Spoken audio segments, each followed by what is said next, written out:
This is BirdNote. A bird feeder is a lovely addition to any yard, attracting beauties like this rose-breasted grosbeak.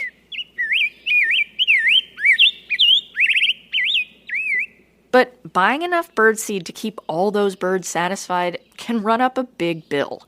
Homegrown National Park co-founder Douglas Tallamy says that growing native plants in your garden can provide a balanced diet for birds. Well, I think the most common misconception about native plant gardening is that native plants are messy. They're not neat, they're not manicured, it's wild. But that's not necessarily true, he says. The bright petals of native sunflowers provide a pop of color and a nutritious meal for goldfinches and sparrows. And a hedge of native hollies produces fatty berries that draw in fruit-loving birds, like thrushes and waxwings.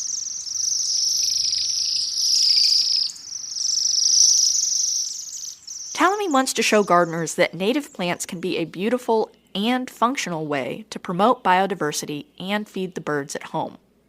The notion that plants are more than decorations, that they have ecological functions, and that native plants perform those functions much better than non-native plants. That's probably the real key there, because then people say, okay, my garden it's going to be pretty, but it's also going to be functional.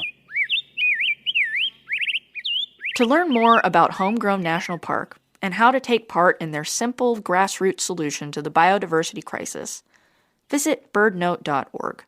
I'm Ariana Remmel.